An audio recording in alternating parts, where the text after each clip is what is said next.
ಅಭಿವೃದ್ಧಿ ನಿಗಮದ ಅಧ್ಯಕ್ಷರಾಗಿರ್ತಕ್ಕಂಥ ವಿಜಯಾನಂದ ನೋಡ್ರಿ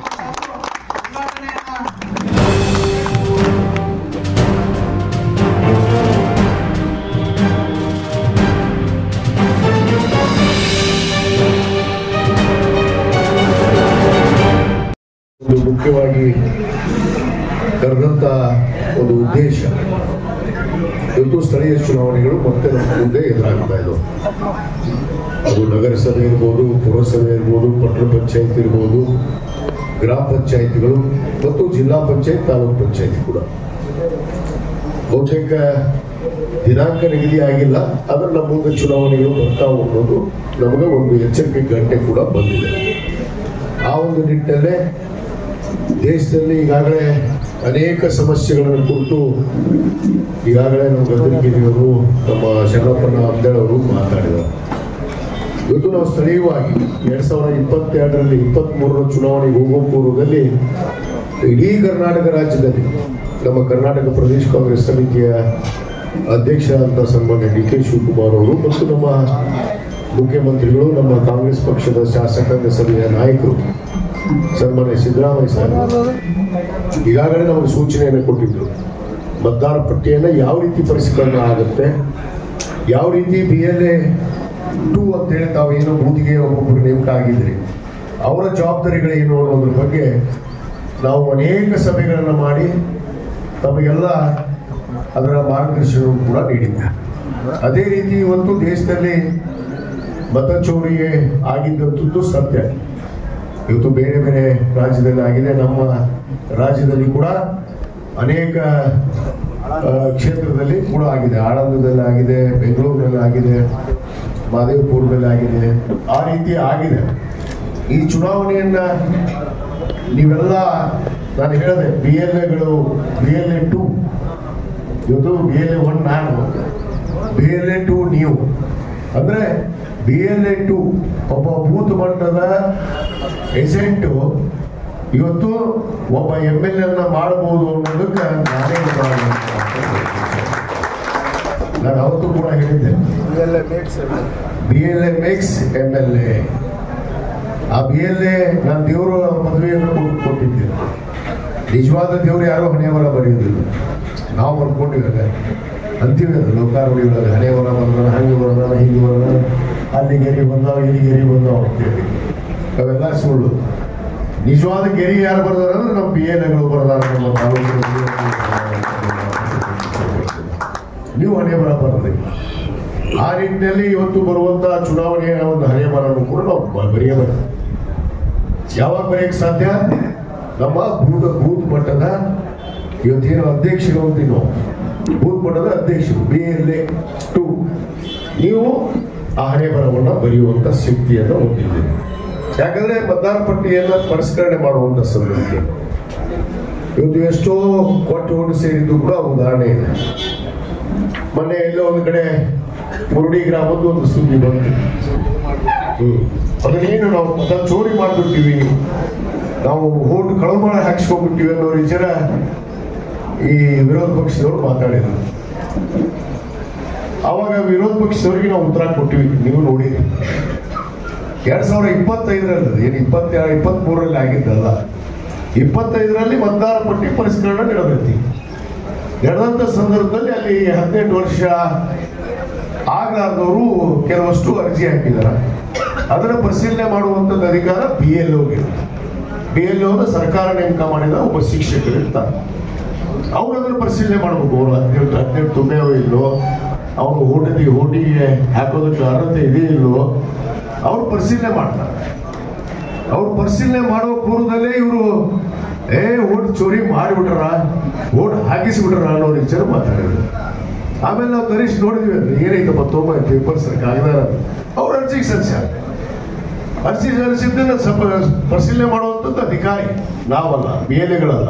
BLAಗಳು ನೀವು ಅರ್ಜಿ ಕೊಡ್ಬೋದು, ನೀವು 16 ವರ್ಷದ್ದು ಕೊಡ್ರಿ, 15 ವರ್ಷದ್ದು ಕೊಡ್ರಿ, ಹಾಗಂತ ಕೊಡಬಾರ್ದು. ಕೊಟ್ಟರು ಕೂಡ ಅಧಿಕಾರಿ ಅನ್ನೋನು ಅದನ್ನ ಆ ಅರ್ಹತೆ ಇದೆ ಇಲ್ಲ ಅನ್ನೋದನ್ನ ಅವರು ಫೈನಲ್ ಮಾಡ್ತಾರೆ. ಅವರು ಮತದಾರ ಪಟ್ಟಿಯಲ್ಲಿ ಸೇರಿಸುವಂತ ಕೆಲಸ ಮಾಡ್ತಾರೆ. ಅದು ಏನೋ ಒಂದು ಕಾರಣಕ್ಕೆ ಅದು ಮತದಾರ ಪಟ್ಟಿಯಲ್ಲಿ ಬಂದಿದೆ, ಅದು ಪರಿಶೀಲನೆ ಹಂತದಲ್ಲಿದೆ, ಇನ್ನೂ ಫೈನಲ್ ಆಗಿರ್ಲಿಲ್ಲ. ಅದಕ್ಕೆ ಇವರು ಓಟ್ ಚೋರಿ ಅಂತೇಳಿ ನಮ್ಮ ಮೇಲೆ ಆಪಾದನೆ ಕೊಟ್ಟರು. ಆದ್ರೆ ಅದಕ್ಕೆ ಉತ್ತರ ಕೊಟ್ಟೇನು, ಅದು ಯಾವ ಹಂತದಲ್ಲಿದೆ, ಏನಾಗಿದೆ, ಮತದಾರ ಪಟ್ಟಿಯಲ್ಲಿ ಸೇರೇ ಇಲ್ಲ, ಇನ್ನೂ ಪರಿಶೀಲನೆ ಹಂತದಲ್ಲೇ ಇದೆ. ಅದನ್ನು ಸುಮ್ಮನೆ ವಿನಾಕಾರಣ ಆರೋಪ ಮಾಡಿ ಏನು ಕಾಂಗ್ರೆಸ್ನವರು ಪಟ್ಟಿ ಓಟ್ ಹಾಕಿಸ್ಕೊಂಡೆ ಗೆದ್ದು ಬಿಟ್ಟಿವಿ ಈ ಸರಿ ಈ ರಾಜ್ಯದಾಗ ಅನ್ನೋ ವಿಚಾರ ದೊಡ್ಡ ಜಂಬ ಕೊಟ್ಕೊಂಡು ಏನು ಈ ಸದ್ದ ಓಟ್ ಚೋರಿ ಇಲ್ಲಿ ನೋಡ್ರಿ ಅಂತ ಹೇಳಿ ಭಾರಿ ಮಾತಾಡಿದ್ರು. ಅದಕ್ಕೆ ಹೇಳಿದೆ, ಅಪ್ಪ 7 ಕಡೆ, ಮಗ 7 ಕಡೆ, ಅಪ್ಪ 4 ಕಡೆ, ಇಲ್ಲೇ ಇರ್ಕದಾಗ ಮತ್ ಬೇರೆ ಕಡೆ ಅಲ್ಲ, ಇಲ್ಲೇ 4 ಒಳ್ಳೆ ಓಟಿಂಗ್ ಇಟ್ಕೊಂಡನ ಪುಣ್ಯಾತ್ಮ ಒಬ್ಬ ಮಾಜಿ MLA ನಾವು. ಮಗಂದು 7 ಕಡೆ ಐತಿ ಓಟಿಂಗ್, ಲೆಕ್ಕಳಾಗ ಐತಿ, ಇರ್ಕಲ್ದಾಗ ಐತಿ, ಇರ್ಕಲ್ದಾಗ 7 ವಾರ್ನೆ ಮಾಡ್ಕೊಂಡ್ರು ಓಟ್. ಅಲ್ಲೂ ಕೊಟ್ಟೇನು ಓಟು ಇರೋದು ಒಂದೇ ಕಡೆ ಇರಬೇಕು. ಅದು ಇಡೀ ದೇಶದಾಗ ಎಲ್ಲರೇ ಇರಿ, ನೀವು ಒಂದೇ ಕಡೆ ಮತದಾನ ಮಾಡಿ, ಅದು ಕಾನೂನು. ಇವರು 4 7 ಕಡೆ ಇಟ್ಕೊಂಡವರು ನಮಗೆ ಬುದ್ಧಿ ಹೇಳಕ್ ಬರ್ತಾರೆ. ಅದಕ್ಕೆ ಹೇಳಿದ್ರೆ 6 ಅನ್ನೋದಕ್ಕೆ ಮುಂದೆ 3 ಅನ್ನೋದಕ್ಕೆ ಏನೋ ಮಾಡಿದ್ರು, ಅದನ್ನ ಹೇಳಂಗಿಲ್ಲ. ರಾಜ್ಯ ಚುನಾವಣಾ ಆಯುಕ್ತರು ಬಂದಿದ್ರು ಸರ್, ಇಲ್ಲಿ ಆಯುಕ್ತರು ಬಂದು ಸ್ವತಃ ನಿರಾಧಾರ ಆರೋಪ ನಿರಾಕರಣ ಮಾಡ್ಯಾರ ಅಂತೇಳಿ ಅವರು ಬಂದು ಹೇಳಬಹುದು. ಆಗಿಲ್ಲ ಅಂತ ಇಂಥ ದೊಡ್ಡ ಕೂತಾರಿಲ್ಲ, ಏನ್ ಮಾಡಕ್ಕಾಗಲ್ಲ. ಆದ್ರೆ ಇಂಥ ಪರಿಸ್ಥಿತಿ ಈ ದೇಶದಲ್ಲಿ ನಡೆದಿದೆ, ಸುಳ್ಳಲ್ಲ. ಇವತ್ತು ನಮ್ಮ ನಾಯಕರು ಸನ್ಮಾನ್ಯ ರಾಹುಲ್ ಗಾಂಧಿಯವರು ಇಡೀ ದೇಶಾದ್ಯಂತ ಏನು ಭಾರತ್ ಜೋಡೋ ಅನ್ನೋ ಪಾದಯಾತ್ರೆಯನ್ನು ಮಾಡೋದ್ರ ಮುಖಾಂತರ ಎಲ್ಲರನ್ನೂ ಒಂದುಗೂಡಿಸಕ್ಕೆ ಅವ್ರ ಪ್ರಯತ್ನವನ್ನು ಪಟ್ಟರು. ಚುನಾವಣೆಯಲ್ಲಿ ಸೋಲು ಗೆಲುವು ಸಹಜ, ಆದ್ರೆ ಹೇಗೆ ಗೆಲ್ತಾರೆ ಅನ್ನೋದು ಬಹಳ ಮುಖ್ಯ ಇದೆ. ಇವತ್ತು EVM ಮೇಲೆ ಆರೋಪ ಇದೆ, ಇವತ್ತು ಮತದಾರ ಚೋರಿ ಮಾಡಿದ್ರ ಮೇಲೆ ಆರೋಪ ಇದೆ. ಅನೇಕ ಕಡೆ ಸಾಕ್ಷಿ ಸಮೇತ ನಮ್ಮ ದೇಶದವರ ಅದಕ್ಕೆ ಯಾವಾಗ ಹೋಗ್ಬೇಕು, ನೀವು ನೋಡಿದ್ರಲ್ಲ 30 ಓಟ ಕೇಳಕ್ಕೆ ನಮ್ಮ ದೇಶದಾಗ ಬಂದ. ಮತ್ತೆ ಹೆಂಗೆ ಹಾಕಿದ್ಲು ಓಟು, ಯಾರು ಪರ್ಮಿಷನ್ ಕೊಟ್ರು, ಇದು ಆಗಿಲ್ಲ ಅಂತ ಅವ್ರು ಹೇಳಕ್ ಹೋಗ್ತಾರಲ್ಲ. ಚುನಾವಣಾ ಆಯೋಗ ಬಾಯಿ ಮುಚ್ಕೊಂಡು ಕೂತ್ಕೊಳ್ತು, ಅವ್ರು ರಾಜೀನಾಮೆ ಕೊಟ್ಟು ದೇಶನ ಬಿಟ್ಟು ಓಡೋಗ್ಬಿಟ್ಟವ ಚುನಾವಣಾ ಆಯೋಗದ ಅಧ್ಯಕ್ಷ. ಈ ಪರಿಸ್ಥಿತಿ ಇವತ್ತು ದೇಶದಲ್ಲಿ ಇದೆ. ಯಾಕಂದ್ರೆ ಕೇಂದ್ರ ಸರ್ಕಾರದ ಆಡಳಿತ ಏನಿದೆ ಇವತ್ತು ಕಪಿ ಮುಷ್ಟಿಯಲ್ಲಿ ಎಲ್ಲ ಇಲಾಖೆಯನ್ನ, ಚುನಾವಣಾ ಆಯೋಗವನ್ನು ಕೂಡ, ಯಾಕಂದ್ರೆ ಚುನಾವಣಾ ಆಯೋಗವನ್ನ ನಾವು ಯಾರು ಮುಕ್ತವಾಗಿಲ್ಲ, ಅದು ಒಂದು ಸ್ಟ್ಯಾಟ್ಯೂಟರಿ ಬಾಡಿ ಅದು, ಅದಕ್ಕೆ ಆದ ಒಂದು ಸ್ವಂತ ಕಾನೂನು ಇದೆ. ಆ ಕಾನೂನು ನಡೆಯಲ್ಲೇ ಅವ್ರು ನಡಿಬೇಕು. ಆತಾಗಿ ಕೂಡ ಇವತ್ತು ನಮ್ಮ ದೇಶದಲ್ಲಿ ಏನಾಗಿದೆ ಅಂದ್ರೆ ED, CBI, IT, ಈ ಚುನಾವಣೆ ಆಯೋಗ ಮತ್ತು ನ್ಯಾಯಾಂಗ ಕೂಡ ಇವತ್ತು ಈ ಭಾರತೀಯ ಜನತಾ ಪಕ್ಷ ಕಪಿಮುಷ್ಟಿಯಲ್ಲಿ ಸಿಕ್ಕಂಗಾಗಿದೆ. ಎಲ್ಲ ಹಂತದಲ್ಲಿ ನಮ್ಮನ್ನ ಎದುರಿಸುವಂತ ಮಾಡ್ತಾರೆ. ಇವತ್ತು ನೋಡಿದ್ರಿ ರಾಜ್ಯದಾಗ ಎಲ್ಲೆಲ್ಲಿ ನಮ್ಮ ಶಾಸಕರ ಮನೆಯ ಮೇಲೆ ರೇಡ್ ಆಯ್ತು. ಇವತ್ತು IT ರೇಡ್ ಆಯ್ತು, ED ದಾಳಿ ಆಯ್ತು, CBI ದಾಳಿ ಆಯ್ತು, ಎಲ್ಲ ದಾಳಿಗಳು ಮಾಡ್ತಾ ಇದ್ದಾರೆ. ಆದ್ರೆ ಒಬ್ಬರಾದ್ರೂ BJP ಅವ್ರ ಮನೆ ಮೇಲೆ ದಾಳಿ ಮಾಡಿದ್ರೆ, ಒಬ್ಬರಾದ್ರೂ ಒಬ್ರು ಅವ್ರ ಮಂತ್ರಿ ಮನೆ ಮೇಲೆ, ಯಾರಾದ್ರೂ ಅವ್ರ MLA ಮನೆ ಮೇಲೆ IT, ED, CBI ಹೋಗ್ಬೇಕಲ್ಲ. ಯಾಕಂದ್ರೆ ಕಾಂಗ್ರೆಸ್ನವ್ರನ್ನೇ ಗುರುತಿಸಿ ಮಾಡೋದು, ಹೆದರಿಕೆ ಹಾಕಿದ್ರೆ ನಮ್ಗೆ ಈ ಸರ್ಕಾರ ಕೆಡಬೇಕಂತೇಳಿ. ನಮ್ಮ ಸರ್ಕಾರ ಇವತ್ತು ನಿಮ್ಮೆಲ್ಲರ ಬೆಂಬಲದಿಂದ 136 ಸೀಟ್ ನಿಚ್ಚಳ ಬಹುಮತದಿಂದ ಇವತ್ತು ನಾವು ಗೆದ್ದಿದ್ದೀವಿ. ನಾವು ಹಿಂಭಾಗದಿಂದ ಯಾವತ್ತು ಸರ್ಕಾರ ಮಾಡಕ್ ಹೋಗಿಲ್ಲ. ಆದ್ರೆ BJP ಅವರು ಈ ರಾಜ್ಯದಲ್ಲಿ ಎಷ್ಟು ಸಾರಿ ಸರ್ಕಾರ ಮಾಡಿದಾರೆ, ಹಿಂಭಾಗದಿಂದ ಮಾಡಿದಾರೆ. ನಿಚ್ಚಳ ಬಹುಮತ ಜನ ಕೊಟ್ರ, ಒಂದ್ ದಿವಸ ಆದ್ರೆ ಇವರು 116 ಸೀಟ್ ಗೆದ್ದಾರ. ಈ ರಾಜ್ಯದಲ್ಲಿ 116 ಸೀಟ್ ಬೇಕು, 116 ಸೀಟ್ ಇವ್ರು ಗೆದ್ದಾರ. ಗೆದ್ದಿದ್ದ ಇತಿಹಾಸ ತೋರಿಸ್ರಿ ಈ ರಾಜ್ಯದವರು. ಆದ್ರೆ ಗೆಲ್ಲೋದಕ್ಕೆ ಸಾಧ್ಯ ಇಲ್ಲ ಅನ್ನೋದಕ್ಕೆ ಈ ಓಟ್ ಚೋರಿ ಮಾಡುವಂಥದ್ದು, EVM ಸೆಟ್ಟಿಂಗ್ ಮಾಡುವಂಥದ್ದು ಈ ದೇಶದಲ್ಲಿ ನಿರಂತರವಾಗಿ ಕಳೆದ ಈ ನರೇಂದ್ರ ಮೋದಿ 11 ವರ್ಷ 12 ವರ್ಷ ಅವಧಿ ಮಾಡ್ತಾ ಇದಾರ. ಇವರೆಲ್ಲ ಗೆದ್ದಿದ್ದು ಕೂಡ ಈ ಓಟ್ ಚೋರಿ ಯಂತ್ರನೇ ಮತ್ತು EVM ಸೆಟ್ಟಿಂಗ್ ನಿಂದ ಗೆದ್ದಾರ ಅನ್ನೋ ಮಾತನ್ನು ಬಹಳ ಸ್ಪಷ್ಟವಾಗಿ ಹೇಳಕ್ಕೆ ಇಚ್ಛೆ ಪಡ್ತೀನಿ. ಯಾಕಂದ್ರೆ ಅದು ಕರ್ನಾಟಕ ರಾಜ್ಯದಲ್ಲಿ ಸಾಧ್ಯ ಆಗಲಿಲ್ಲ 2023 ಸಾಧ್ಯ ಯಾಕಾಗಿಲ್ಲ ಅಂದ್ರೆ ನಾವೆಲ್ಲ ಎದ್ದು ಕೂತ್ಬಿಟ್ಟಿದ್ವಿ. ಯಾಕಂದ್ರೆ ನಾವು ಬೂತ್ ಮಟ್ಟದ ಕಾರ್ಯಕರ್ತರನ್ನ, BLA ಏಜೆಂಟ್ಗಳನ್ನ ಎಚ್ಚರಿಕೆ ಗಟ್ಟಿ ಹೊಡೆದ್ರಿ, ನೀವು ಒಂದು ಓಟ್ ಸೇರಿದಾಗ ಬಿಡಬಾರ್ರಿ ಅಂತ ಹೇಳಿ ಹೇಳಿದಾಗ ನೀವೆಲ್ಲ ಪ್ರಾಮಾಣಿಕತೆ ನಿಷ್ಠೆಯಿಂದ ಇವತ್ತು ಈ ಪಕ್ಷ ಇವತ್ತು ಈ ರಾಜ್ಯದಲ್ಲಿ ಅಧಿಕಾರಕ್ಕೆ ಬರೋಕ್ ಕಾರಣ ಯಾರು ಅಂದ್ರೆ ನಮ್ಮ BLAಗಳು, ನಿಮ್ಮ ಬೂತ್ ಮಟ್ಟದ ಅಧ್ಯಕ್ಷರುಗಳು ಅನ್ನೋ ಮಾತನ್ನು ನಾನು ಗಟ್ಟಿಯಾಗಿ ನಿಮ್ಮಿಂದಲೇ ಇವತ್ತು ಪಕ್ಷ ಅಧಿಕಾರಕ್ಕೆ ಬಂದಿದೆ. ಇವತ್ತು ನಾವು ಚುನಾವಣೆಯ ಪೂರ್ವದಲ್ಲಿ ಏನೇನು ಜನರಿಗೆ ಮಾತನ್ನು ಕೊಟ್ಟಿದ್ವಿ, ಆ ಮಾತಿನಂತೆ ಇವತ್ತು ನಡೆದಿದ್ದೇವೆ ಅನ್ನೋ ಮಾತನ್ನ ಬಹಳ ಸ್ಪಷ್ಟವಾಗಿ ಹೇಳಕ್ಕೆ ಇಚ್ಛೆ ಪಡ್ತೀವಿ. ಅದರಲ್ಲಿ ಎರಡನೇ ಮಾತಿಲ್ಲ. ನಾವು 5 ಗ್ಯಾರಂಟಿ ಕೊಡ್ತೀವಿ ಅಂತಿದ್ವಿ, ಕೊಟ್ಟಿವಿ. ಅದಕ್ಕೆ ಅನುಷ್ಠಾನ ಸಮಿತಿಯ ಅಧ್ಯಕ್ಷರನ್ನು ತಾಲೂಕು ಘಟಕದ್ದು ಮಾಡಿದ್ದೀವಿ. ಇವತ್ತು ಸಮರ್ಪಕವಾಗಿ ನಮ್ಮ ತಾಲೂಕಾ ಏನು ಅನುಷ್ಠಾನ ಸಮಿತಿಯ ಅಧ್ಯಕ್ಷರು ಇವತ್ತು ನಮ್ಮ ಮಾಂತೇಶ್ ಹಣ್ಮ ಆಗಿರ್ಬೋದು, ಮುತ್ತಣ್ಣ ಕಲ್ಗುಡಿ ಆಗಿರ್ಬೋದು, ಗ್ರಾಮ ಪಂಚಾಯತಿ ಮಟ್ಟದಲ್ಲಿ ವಾರ್ಡ್ ಮಟ್ಟದಲ್ಲಿ ಸಭೆಗಳನ್ನು ಮಾಡಿ ಎಲ್ಲ ಫಲಾನುಭವಿಗಳಿಗೆ ಇವತ್ತು ಅದು ಅನುಕೂಲ ಆಗಿದೆಯಲ್ಲೋ ತಲುಪಿದೆಯಲ್ಲೋ ಅನ್ನೋದನ್ನು ಕೂಡ ಪರಿಶೀಲನೆಯನ್ನ ಮಾಡ್ತಾ ಇದ್ದೀವಿ. ಇವತ್ತು ನಮ್ಮ ತಾಲೂಕಿನಲ್ಲಿ ಬಹಳ ಜಿಲ್ಲೆಯಲ್ಲೇ ಹೆಮ್ಮೆ ಪಡಬೇಕು. ನೀವು 98% ಜನಕ್ಕೆ ಇವತ್ತು ನೇರವಾಗಿ ಇವತ್ತು ಈ ಪಂಚ ಗ್ಯಾರಂಟಿ ತಲುಪುವಂಥದ್ದಾಗಿದೆ ಅಂದ್ರೆ ಅದು ಹುಣಗುಂದ ತಾಲೂಕು ಒಂದೇ ಅನ್ನೋ ಮಾತ್ರ ಬಹಳ ಹೆಮ್ಮೆ ಅಂತ ಹೇಳಕ್ಕೆ ಇಚ್ಛೆ ಪಡ್ತೀವಿ. ಯಾಕಂದ್ರೆ ಅಷ್ಟು ಪ್ರಾಮಾಣಿಕವಾಗಿ ನಾವು ಜನರಿಗೆ ಮುಟ್ಟಿಸುವಂತ ಕೆಲಸ.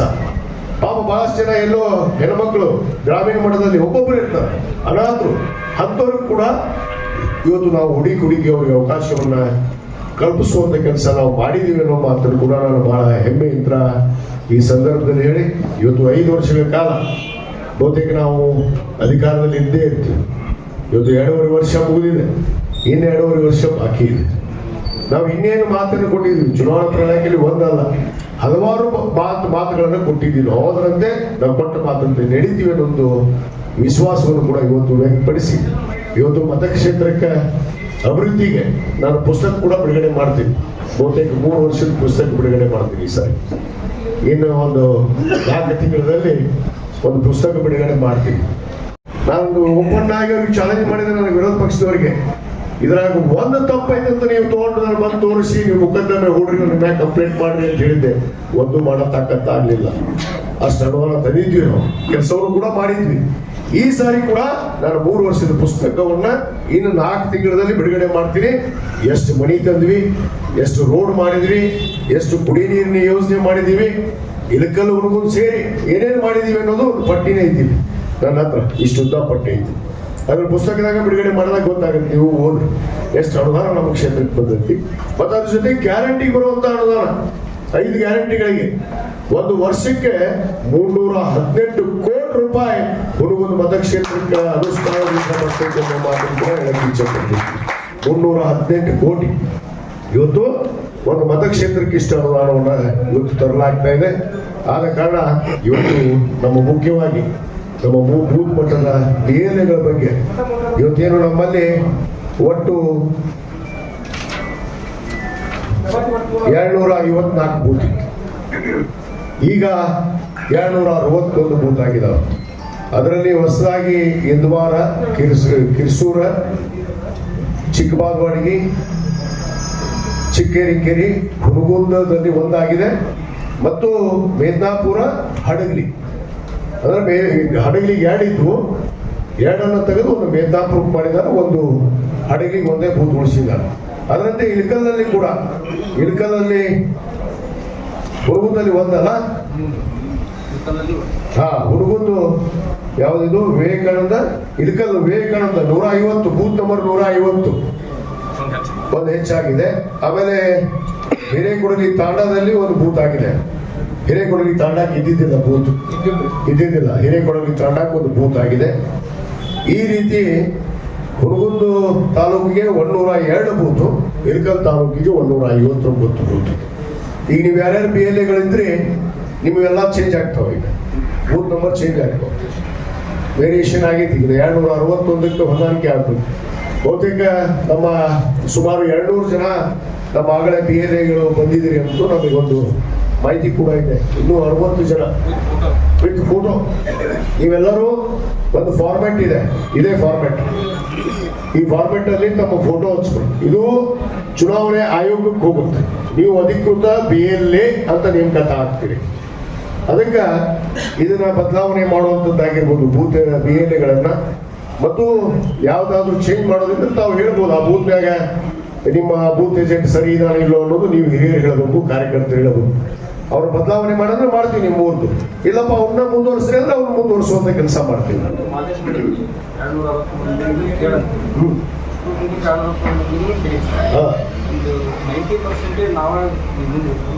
ಅಲ್ಲ, ಯಾರು ಮುಂದುವರಿತೀನಿ ಅಂತ ನಮ್ದು ಅಭ್ಯಂತರನೇ ಇಲ್ಲ. ಯಾಕಂದ್ರೆ ನೀವ ದೇವ್ರ ಅಂತ ಹೇಳ್ಬಿಟ್ಟಿನಿ. ಈಗ ಮುಂದೂ ನೀವ ದೇವ್ರಾಗ್ರಿ, ನನಗೇನಿಲ್ಲ. ದೇವ್ರ ಅಂತ ಹೇಳ್ಬಿಟ್ಟಿನಿ, ಹಣೆ ಬರ ಬರೆಯೋರ ನೀವು ಇಲ್ಲ. ಅದಕ್ಕೆ ಮತದಾರ ಪಟ್ಟಿ ಪರಿಷ್ಕರಣೆ ಆಗತ್ತೆ. ಬರ್ತಾವ ಈಗ ಹೇಳಿದ್ರಲ್ಲ SIR ಅಂತ ಹೇಳಿ ಒಂದು ಚಲೋ ಮಾಡ್ಯಾರ ಇವರು. ಅಂದ್ರೆ ಓಟನ್ನು ಕಡಿಮೆ ಮಾಡುವಂಥದ್ದು. ಹುಡುಗಿ ಯಾವ ಕಾಂಗ್ರೆಸ್ ಪಕ್ಕ ಓಟ್ ಹೋಗ್ಕೊಂಡು ಹುಡುಗಿ ತೆಗಿತಾರೆ ಅಲ್ಪಸಂಖ್ಯಾತರ ಓಟು. ಇದು ಆಗೈತಿ ಕೆಲವಷ್ಟು ಕಡೆ. ಇಲ್ಲೇ ಬಿಜಾಪುರದಾಗ 28,000 ಓಟ್ ಕಡಿಮೆ ಮಾಡಿಸಿ ನಾವು ಪುಣ್ಯಾತ್ಮ. ಅದಕ್ಕಿಂತ ನಾವು ಅಲ್ಲಿ ಎತ್ತಾಳ ಇದಕ್ಕೆ ಅವ್ರು ದೇವರಾಣಿಗೆ ಅಂತಿದ್ದಿಲ್ಲವ. 28,000 ಓಟ್ ಕಡಿಮೆ ಮಾಡಿಸಿ ನಾವು ಅಲ್ಪಸಂಖ್ಯಾತರು. ಈ ರೀತಿ ಟಾರ್ಗೆಟ್ ಮಾಡ್ತಾರೆ. ಅಂದ್ರೆ ಒಂದು ಸಮುದಾಯ ಕಟಾಯಿ ಹೋಗಿ ಓಟ್ ಹಾಕ್ತಿರ್ಲಿ ನೀವು ಕಾಂಗ್ರೆಸ್ ಅದಕ್ಕೆ ನಿಮ್ಗೆ ಟಾರ್ಗೆಟ್ ಮಾಡ್ಬೋದು. ಅಂದ್ರೆ ನಿಮ್ಗೆ ಓಟ್ ಹೆಂಗೆ ಕಡಿಮೆ ಮಾಡ್ಬೇಕು ಅನ್ನೋದು ಹುಡುಕಾಕತ್ತಾರೆ. ಈಗಾಗಲೇ UP, ಉತ್ತರ ಪ್ರದೇಶದಾಗ ಮತ್ತು ಬೇರೆ ಬೇರೆ ರಾಜ್ಯದಲ್ಲಿ, ಪಶ್ಚಿಮ ಬಂಗಾಳದಾಗ ಈಗಾಗಲೇ ಎಷ್ಟೆಷ್ಟು ಓಟ್ ಕಡಿಮೆ ಮಾಡಾಕತ್ತಾರೆ ಅಂದ್ರೆ ಉದ್ದೇಶಪೂರ್ವಕವಾಗಿದೆ. ಅಸ್ಸಾಂ ಫೈನಲ್ ಮಾಡ್ಯಾರ 96,000. ಎಷ್ಟು? 96 ಲಕ್ಷ. ಅಸ್ಸಾಂ ರಾಜ್ಯಕ್ಕೆ 96,000 ಓಟ್ ಕಡಿಮೆ ಮಾಡ್ಯಾರ ಅಂತ. ಅಂದ್ರೆ ಇದು ಉದ್ದೇಶಪೂರ್ವಕವಾಗಿ ಇದು ನಡೆಸ್ತಾರ ಅವರು. ಅದಕ್ಕೆ ನಮ್ಮ BLAಗಳು ಬಹಳ ಎಚ್ಚರಿಕೆಯಿಂದ ಕೆಲಸ ಮಾಡಬೇಕು. ನೀವು ಮಾಡಿದಾಗ ಮಾತ್ರ ಸಾಧ್ಯ. ಯಾವ್ದಾವ ಅವ್ರು ಬಿಡ್ಬಾರ್ದು. ನಿಮ್ BLO ಹೇಳ್ಬೇಕು, ನೀವು ನೇರವಾಗಿ ಹೇಳ್ರಿ. ಅದಕ್ಕೆ ಹೋದ್ ಸರಿ ಮಾಡಿದ್ರಿ ನೀವು ಚುನಾವಣೆಯಲ್ಲಿ, ನಿಮ್ಗೆಲ್ಲ ಅನುಭವ ಐತಿ. ಯಾವ ರೀತಿ ನೀವು BLO ಹೋಗಿ ನೀವು ಬರೆದು ಕೊಟ್ರಿ, ಅಬ್ಜೆಕ್ಷನ್ ಮಾಡಿದ್ರಿ. ಈ ರೀತಿ ನಡಿಬೇಕು. ಮತ್ತೆ ನಿಜವಾದ ಯಾರಾದ್ರೂ ಮೈದಾಗಿದ್ರ, ತೀರ್ ಹೋಗಿದ್ರ ಅಥವಾ ಊರ್ ಬಿಟ್ಟು ಹೋಗಿದ್ರ ಅವ್ರು ತಗ್ಸುವಂತ ಕೆಲಸನೂ ಆಗ್ಬೇಕು. ಯಾಕಂದ್ರೆ ಊರಲ್ಲಿ ಇದ್ರೆ ಇರ್ಲಿ, ಇದ್ದವ್ರಿಗೆ ಓಟಿಗೆ ಕೊಡ್ರಿ ಬೇಡ ಅನ್ನೋದಲ್ಲ. ಆದ್ರೆ ಊರ್ ಬಿಟ್ಟವ್ರಿಗೆ ಯಾಕೆ ಕೊಡ್ತೀರಿ? ಈ ಸತ್ತವ್ರು ಇರ್ತಾವ, ಅವು ಕೊಟ್ಟು ಊಟ ಮಾಡಕ್ ಚಾನ್ಸ್ ಇರ್ತಾವ. ಅಂತವನ್ನು ಕೂಡ ಪರಿಶೀಲನೆ ಆಗ್ಬೇಕು. ಆ ನಿಟ್ಟಿನಲ್ಲಿ ತಾವು ಮತ್ತೆ ಈ ಒಂದು ಪರಿಶೀಲನೆಯಲ್ಲಿ ಜಾಗೃತರಾಗಿ ಮತ್ತು ವಿಶೇಷವಾಗಿ ನಮ್ಮ ಮುಖ್ಯಮಂತ್ರಿಗಳು, ನಮ್ಮ ಉಪಮುಖ್ಯಮಂತ್ರಿಗಳು, ಚುನಾವಣೆ ಆಯೋಗ ಇವತ್ತು ನಮ್ಮ ರಾಜ್ಯದಲ್ಲಿ ನಾವು ನಿಷೇಧ ಮಾಡಿದ್ದೀವಿ. ಏನು EVM ನಿಷೇಧ ಮಾಡಿದ್ದೀವಿ. ಈಗ ನಾವು ಬ್ಯಾಲೆಟ್ ಪೇಪರ್ ಬರ್ತಾವೆ. ಮುಂದಿನ ಬರುವ ಚುನಾವಣೆ ಎಲ್ಲದಕ್ಕೂ ಬ್ಯಾಲೆಟ್ ಪೇಪರ್ ಮತ್ತೆ ಹೆಂಗಿರ್ತಲ್ಲ ಸಿಕ್ಕದ್ದು ಒಂದು ಅಂತ ಈ ಟುಯಿ ಅನ್ನೋದಿಲ್ಲ. ಈ ಟುಯಿ ಅಂದ್ರೆ ಮೋದಿ ಟೊಯ್ ಅಂತಿದ್ದಂತೆ. ಈಗ ನೀವು ಒಂದಿದ್ರೆ ಸಾಕ ಆದ್ರೆ ಅದಕ್ಕೆ ಈಗ ಮತ್ತೆ ಬ್ಯಾಲೆಟ್ ಪೇಪರ್ ಅನ್ನ ತರುವಂತ ವ್ಯವಸ್ಥೆ ಆಗಿದೆ. ಈ ರೀತಿ ಈ ರಾಜ್ಯದಲ್ಲಿ ಇನ್ನು ಮುಂದೆ ಯಾವ ಚುನಾವಣೆ ನಡೀತಾವು ಬ್ಯಾಲೆಟ್ ಪೇಪರ್ ಮೆಂಬರ್ ನಡೀತಾವು. ಅದಕ್ಕೆಲ್ಲ ತಾವು ಸಕಲ ತಯಾರಿಯನ್ನ ಮಾಡ್ಕೋಬೇಕು ಅನ್ನೋ ಮಾತನ್ನು ಕೂಡ ಈ ಸಂದರ್ಭದಲ್ಲಿ ಹೇಳಿ, ಇವತ್ತೇನು ಮುಖ್ಯವಾಗಿ ಈ ಒಂದು ಬೂತ್ ಕೊಟ್ಟದ ಏಜೆಂಟ್ರ ಒಂದು ಸಭೆ, ಯಾರ್ಯಾರು ಇವತ್ತೇ ಫೋಟೋ ಕೊಟ್ಬಿಡ್ರಿ, ಮತ್ತೆ ನಾಳೆ ತರ್ತೀನಿ ಮಾಡ್ರಿ. ಎಷ್ಟು ಮಂದಿ ಬಂದ್ರಿ ಫೋಟೋ ಕೊಟ್ಟು ಹೋಗ್ಬಿಡ್ರಿ. ಬೇಕಾದ್ರೆ ಇಲ್ಲೇ ಫೋಟೋ ಸ್ಟುಡಿಯೋ ಕಳಿಸ್ತೀನಿ, ಬೇಕಾದ್ರೆ ಇಲ್ಲೇ ಕೂತ್ರಿ ನಿಮ್ ಚಂದ ಫೋಟೋ ಹೊಡಿಸ್ಬಿಡಿ. ಇಲ್ಲೇ ಫೋಟೋ ಹೊಡಿಸಿ ಇಲ್ಲೇ ತಗೊಂಡ್ಬಿಡ್ತೀವಿ. ಮತ್ತೆ ನೀವು ತಪ್ಪಿಸ್ಕೊಂಡು ಹೇಳ ವೋಟ್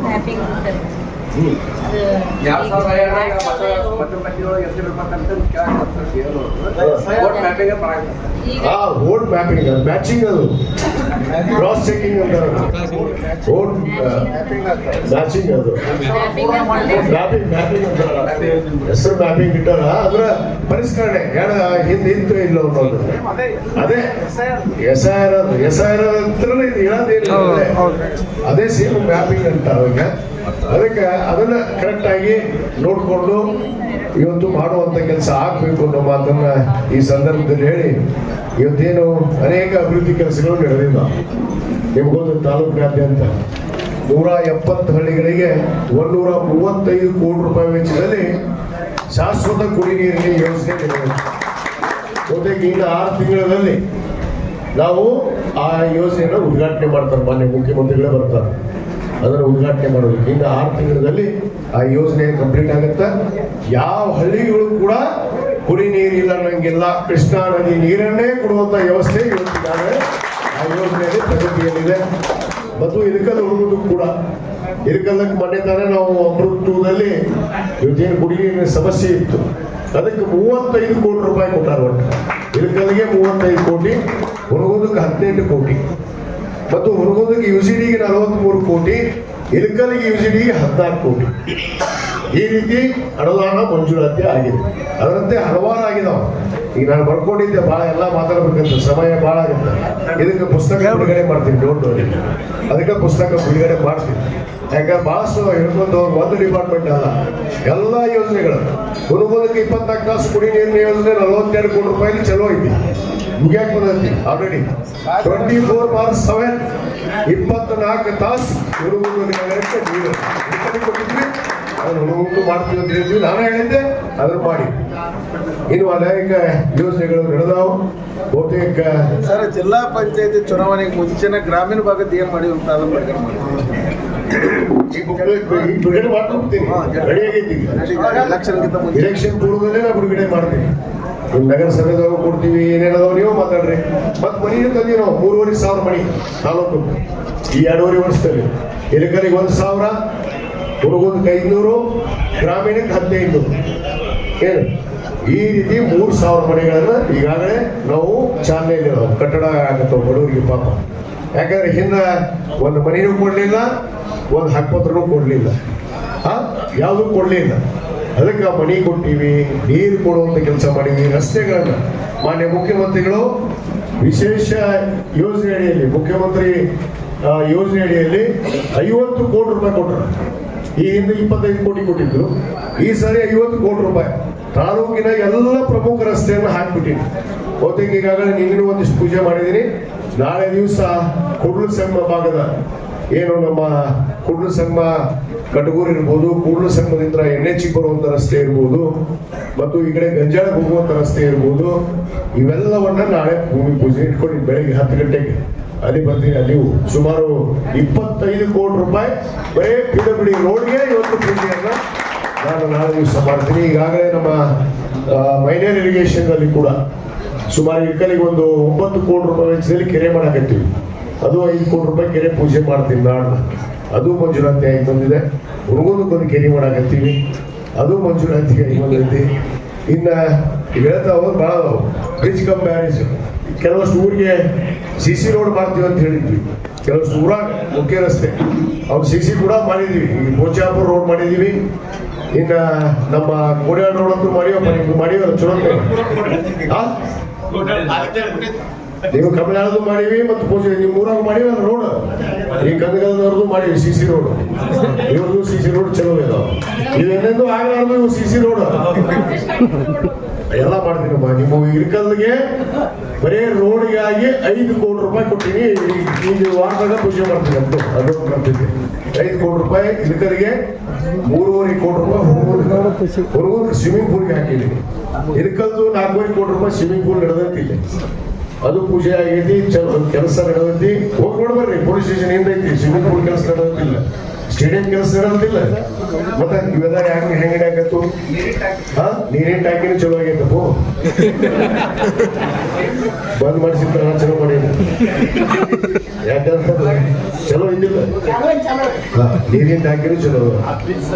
ಇದು ನಿಮ್ದು ಅಲಾಪುರ ಪೇಟೆ ಬ್ರಿಡ್ಜ್ ಮುಗಿದೈತಿ. ಇಲ್ಲೊಂದು ಹೊಸ ಹಾಕಿನ ಜೋಸಿಗಲಿ ಅಂತ ಇದಕ್ಕೆ ಅದು ಸ್ಯಾಂಕ್ಷನ್ ಆಗಿ ಬರುತ್ತೆ. ನಿನ್ನೆರ 4 ಹೊಸ ಬ್ರಿಡ್ಜ್ ನಮ್ಮ ರಾಮೋಣಗಿ ರಸ್ತೆಯಲ್ಲಿ, ನಮ್ಮ ಹುಡುಗನಿಂದ ರಾಮೋಣಗಿ ರಸ್ತೆದಾಗ ಬೇಕಂದಿನಿ ಹತ್ರ ರೋಡಾಳ ಹತ್ರ 2 ಬ್ರಿಡ್ಜ್ ಇದ್ದಲ್ಲಪ್ಪ. ಅದೇನೇ ಯಾರ ಎಲ್ಲಿದ್ದೀರಿ? ರಾಮೋಣಗಿ ಅವರು. ರಾಮೋಣಗಿ ಅವರು ನಿಮ್ 2 ಬ್ರಿಡ್ಜ್ ಸ್ಯಾಂಕ್ಷನ್ ಆಗಿ ನೋಡು. ಅವ್ರನ್ನೂ ಪೂಜೆ ಮಾಡ್ತೀನಿ. ನಿಮ್ ಬೇಕಂದಿನಿ ಹತ್ರ ಒಂದು ಬ್ರಿಡ್ಜು, ನಿಮ್ ರಾಮೋಣಗಿ ಮುಂದೆ ಹಗೆದಾಳ ಮುಂದೆ ಐತಲ್ಲ, ಅವು 2 ಬ್ರಿಡ್ಜ್ ಸ್ಯಾಂಕ್ಷನ್ ಆಗಿ. ಆಮೇಲೆ ಕಮಲಾಳದ ಒಂದು ಬ್ರಿಡ್ಜ್ ಸ್ಯಾಂಕ್ಷನ್ ಆಗೈತಿ. ಕಮಲಾಳ ದಣ್ಣಿನ ಶೆಟ್ಟಿ ಬಂದಿಲ್ಲ. ಆಯ್ತು, ಅದೇ ಹಿಂದೆ ಯಾರು ಸುಮ್ಮನೆ ಕೈ ಅಂತ ಅವ್ರಿಗೂ ಆಗೈತಿ. ಇಷ್ಟಂದ್ರು ಆಗ್ಯಾವ. ಇನ್ನು ಮತ್ತೆ ಮುಖ ಬಿಡುಗಡೆ ಮಾಡ್ತೀನಿ, ಎಲ್ಲ ನೋಡ್ರಿ. ಅವ್ರು ತೋರಿಸ್ರಿ ಏನ್ ಮಾಡ್ಯಾರ ಅಂತ ಹುಡ್ಕೊಂತಾನಲ್ಲ.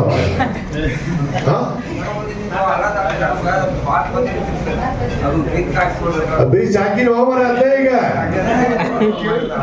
ಆಗೈತಿ. ನಿಮ್ ಬ್ರಿಡ್ಜು ಆಗೈತಿ. ಆಯ್ತು, 3 ಬ್ರಿಡ್ಜ್ ಆಗ್ಯಾವ. 3 ಬ್ರಿಡ್ಜ್ ಬೇಗನೆ ಪೂಜೆ ಮಾಡ್ತೀನಿ. ನಿಂದ ಯಾವ್ದು ರೋಡ್ ಹಾಕಿನಪ್ಪ ಈಗ, ಅದು ಚಲೋ ಮಾಡ್ತೀನಿ. ಇನ್ನ 3 ತಿಂಗಳೊಳಗ ನೀವೆಲ್ಲರೂ ಬಂದು ಹೇಳಿ ಹೆಂಗೆ ರೋಡ್ ಅಂತ ಬರ್ಕೊಂಡಿನಿ. ಎಲ್ಲ ಹೇಳಕ್ ಬೇಡ ಅಂತೇಳಿ ಒಂದೊಂದು ನೆನಪಾಗಿದ್ವಿ. ಹಾಕಿದ್ವಿ ಅದಕ್ಕೆ ಗುರುವಿಗೆ ಹಾಕಿ ನಾವು ನಾಳೆ ಪೂಜೆ ಮಾಡ್ತೀವಿ. ಮುಂಚೆನೆ ಇವತ್ತಿಂತದ್ದು ಈ ಮೀಟಿಂಗ್ ಸಂಬಂಧ ಕ್ಯಾನ್ಸಲ್ ಮಾಡಿ ನಾಳೆ ಬರ್ತೀನಿ. ಈ ಮೀಟಿಂಗ್ ಸಂಬಂಧ ಕ್ಯಾನ್ಸಲ್ ಮಾಡಿದ್ರೆ ನಾಳೆ ಮುಂಚೆ ಬರ್ತೀನಿ. ನಾಳೆ ಮುಂಜಾನೆ 10 ಗಂಟೆಗೆ ಪೂಜೆ ಮಾಡ್ತೀರಿ. ಸಮಾಧಾನ ಆಗ್ತಾರ. ಆಗೈತಿ ಎಸ್ಟಿಮೇಟ್ ಆಗೈತಿ, ಸಬ್ಮಿಟ್ ಆಗೈತಿ, ಟೆಂಡರ್ ಆದ್ಮೇಲೆ ಹೇಳ್ತೀನಿ. ಸುಮ್ಮನೆ ಸುಳ್ಳು ಹೇಳ್ಬಾರ್ದು. ಟೆಂಡರ್ ಆದ್ಮೇಲೆ ಓಕೆ.